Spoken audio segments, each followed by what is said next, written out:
Coin shops are being flooded, if they even buy this kind of stuff.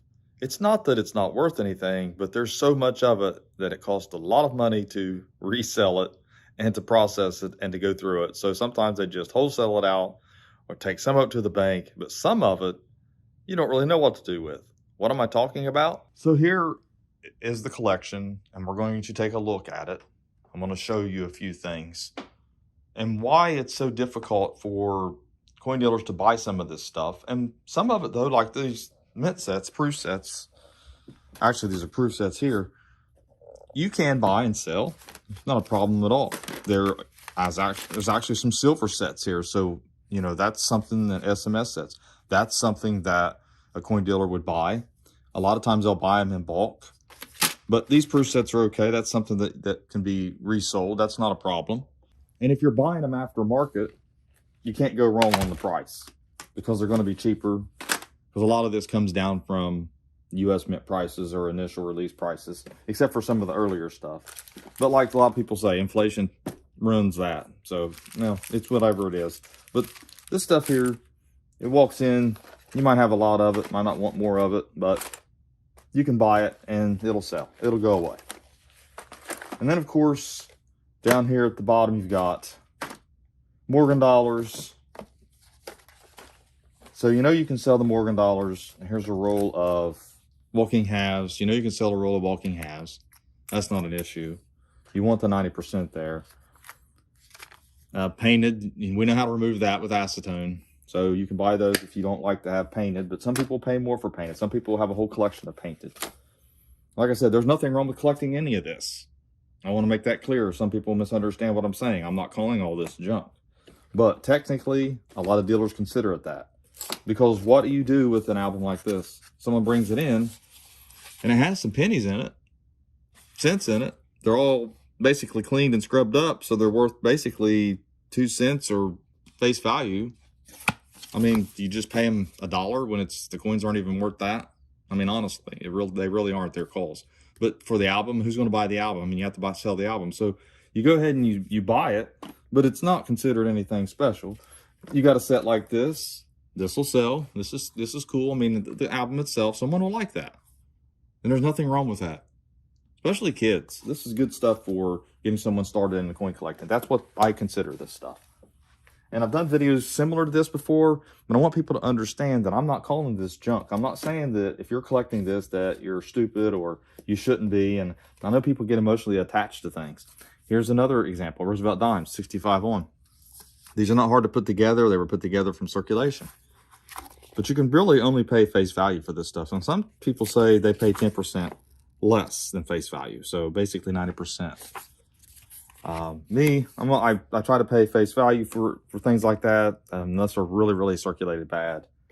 I've got to decide what I'm going to do, take them to the bank or whatever. Then there's some Canadian, there's some silver dimes in here, some other silver. I was able to, I'm not sure, that's not silver there, but it's a Canadian 5 cents. But anyways, a few other albums like the Kennedy has, just things like this that, you know, you can purchase. There's silver in it.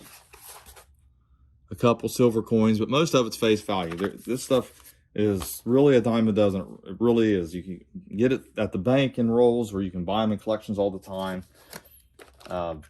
Ike dollars. I mean, we can put these in our, it's got a little bit of toning on it.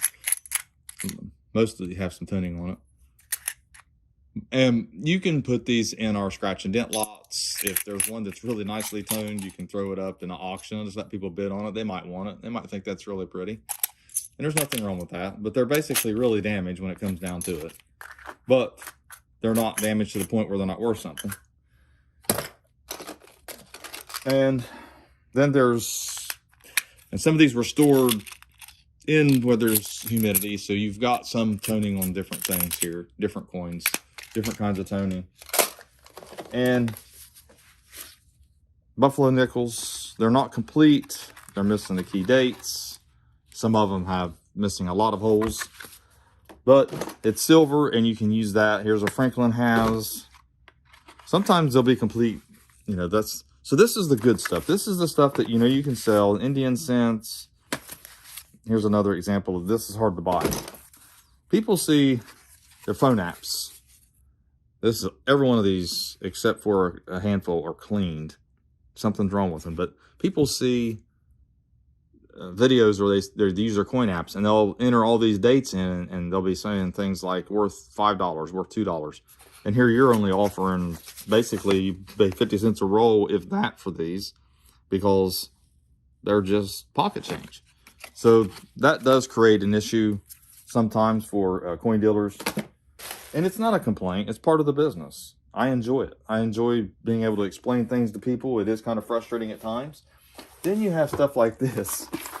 There's more rolls. These are rolls of wheats, and what we basically are going to do, these are not rolls of wheats. Actually, these are rolls of memorials, and what I will do is this will just have to go to the bank. There's not going to be really anything. I might, if there's a 92 or a year that is known for a double die like 69S, I might go through them.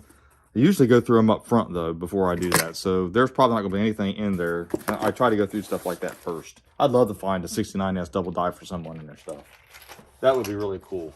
I can make a good offer on, or we can send it off and have it graded. Now, this is where the problem arises. So I can sell this set right here. But then they're going to have all these plated coins in it. And I'm not going to get much overface. I might, but I might not. If I take it to the bank, then people are going to find these and think they're something, you know, and they're not experimental planchets, but people are going to think they are. I hate to even have these out there, this plated stuff. I wish they wouldn't plate things anymore. Leave them as they are and just sell them in a set like this. But unfortunately, you got to deal with that. Another thing, people find these, and what they'll do, they'll look at the edge. They won't weigh them, but they'll post them in the group, and they'll say, look, there's no clad on that. You know, is that silver? Well, you got to weigh it. But it's not silver, it's definitely plated. I think platinum and gold here and silver is what they're plated in.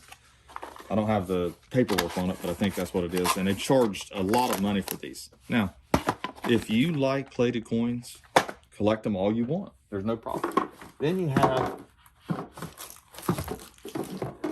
this huge brick of coins, and they are all, looks like 2010, man. I mean, that's a lot of rolls.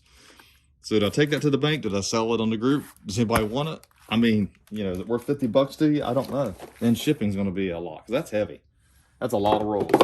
And then, of course, over here, you have, I'll move the camera, these presidential dollars and some Lincoln cents. Now, these will sell. People tend to like those if they're 2009, but those are 2000, looks like 10. Yeah, so then there's just not a lot of varieties in there. And here's some coins in the drawers. Wasn't much there. And then you have more sets like I was showing you here. Some more of the stuff that just is made up from private mints. But someone will want that. It's got some value to it. Then you have things like this that basically the cardboard's worth more than the coins themselves. So you run into that a lot. But the information on it is what's valuable. Like I said, the card's worth more than the coins because the information is history. And history is something that we should teach our children. It's something we should know. We should help us learn the present, why things are going on the way they are. And here's another thing. There's nothing wrong with learning about presidents. The problem is when this kind of stuff comes out or it's being sold, it's a huge premium on it. And you're not going to get a return on it. Now, so we have a few more. So we have this set here, which is a way to get the coins that you can't afford, but they're all plated. They're not real U.S. Mint coins.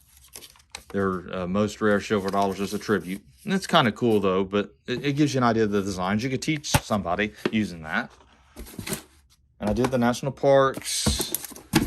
This is, let's open it up here.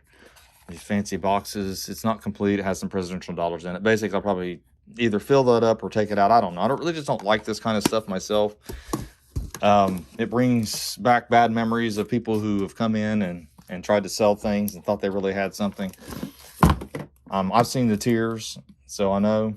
This is kind of cool if you wanted to fill this in. I think this would be a great thing if you had this and you buy the presidential dollars and you could fill it in with a grandchild or a nephew or niece or you know, your kids. I think that would be a good thing. It's a good idea to teach our kids, our family members and friends, actual history. And then there were some just common date buffalo nickels, silver eagles. There was a few of those in here. It was such a hodgepodge. We had to just go through it the best we could and pick out what was good and what wasn't. Come in envelopes like that, or little packages like that. Then here was this big old set, mostly box. And you never know what's going to be in it, and you open it up and you're like, oh, more plated gold quarters. That's the thing. What do you do with this? I mean, you can sell it. It's face value for sure. It's probably going to go for more than face value. Do you throw it up at auction and let it go, or do you throw it into circulation? You know, take it to the bank and roll them up. It takes a lot of time to take these out of the holders. So it'll probably be an auction item, but I'll tell you, it's just not really worth a whole lot. And the shipping, look at this thing. I mean, you've got to ship that. That's huge. I mean, so that's another thing you got to deal with. Is it going to be worth that after the PayPal fees? And that's just something that you have to think about when you're buying all this. What are you going to pay for it? What's it worth? And you're trying to do it with all this other stuff. Now, there's some cool stuff in here. There's, let's see. Well, here's some fake grading companies, basically first day issue. We know they're not CAM, PCC. That's just not a real grading company. Self-graders. Here's another Franklin $50 album. So we've got some more 90% here. It's not complete. Canadian cent collection, worse than quarter, but they're not complete. These have missing coins in. You have the 32, but you don't have the 32 DRS, but all the rest of them are really common in that condition. The Canadian cents, 1920, no special dates there. So they basically, you know, got the album and they got a coin and filled it in. There's some more plated stuff here. I mean, I really don't like putting it in circulation. I don't want people to think that they're finding, you know, silver coins, but I guess it's just not my responsibility to worry about that. I try not. I'm just going to have to do it. I mean, I can't keep all this stuff and I can't sell everything. And there's another thing. It's not gold. It's plated. Not sure what it's plated in. There's no paperwork with it. But that's something to really fool somebody. Wish it was silver or something. It's not marked anywhere.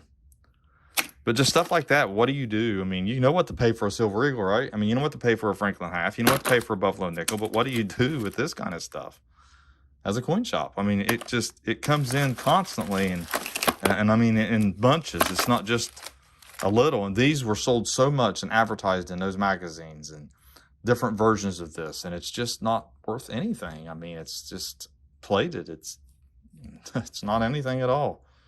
Looks like I got toning on the back of that one. That's weird. Almost looks like someone took a marker. But NTC, I mean, it doesn't even have, let's see, gem proof. It's a tribute. Nimitz Trust. It doesn't look like it has silver. I could test it, but it's not marked. I don't like buying unmarked stuff that's supposed to be silver. It might not be. I don't think that one is, but some of them have been silver, but it'll have it on the edge usually. I can't see the edge of that one. Jefferson Nickel collection. I think this one's a complete collection. Has the 50D, all the silver. Well, no, it's missing the 50D. So if I got a 50D, I could fill it up and I could sell that on the site. That's usually a good seller. People like the Jefferson Nickels. You have the Eisenhower dollars and the flat packs is what they call the blue ice. They are 40% silver. The 71s are usually kind of hazy and mishandled. But those are something that a dealer would want to buy. You can sell those. Those are popular. Not worth a lot of money, but they're popular. And then here is the other Mercury Dime album. 16. It says 16D, but it's not a D. So you got to really watch out for that. It doesn't have a mint mark at all, or the whole area is worn, so you wouldn't be able to tell anyways. But it's missing a 21 and 21D. It's unlikely they're going to have a 16D and then be missing these two. These two don't cost as much as a 16D. 16D is the main key date. But there's a lot of dimes in here. You know, so you can make sure to check the dates. They've got them all facing outward, so you have no idea. So basically, we purchased this at whatever we pay for 90% dimes. And then a Roosevelt dime collection. it's not complete, but it has enough in there. So we'll basically take all these silver dimes out of the albums and we will put them in rolls and sell them that way. And then Lincoln Cents 1909. They said there was supposed to be a 1909 SVDB in this collection. I didn't see it. It wasn't in the albums. I told them, and I took their number, and I said, if I do find it when I go through this, because we haven't processed this yet, I said, I will call you and I will pay you more money for it based off of the grade of it. So I told them I would do that. I still haven't processed all this yet. We've got to go through it because we've been buying so much of this stuff. There's been a lot of buying going on lately. It's been really busy at the coin shop here, but I appreciate that. But some of this stuff I'm going to pull this up here. I've already showed you some of it, but it's just, I mean, everybody I talk to, a lot of them are just turning it down, turning it away. Yeah, I already looked at this, basically.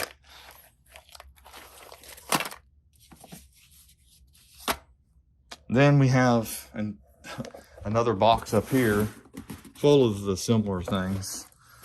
And this statehood quarter collection, that ought to sell since it's all of them. I think it's all of them. 1999 to 2008.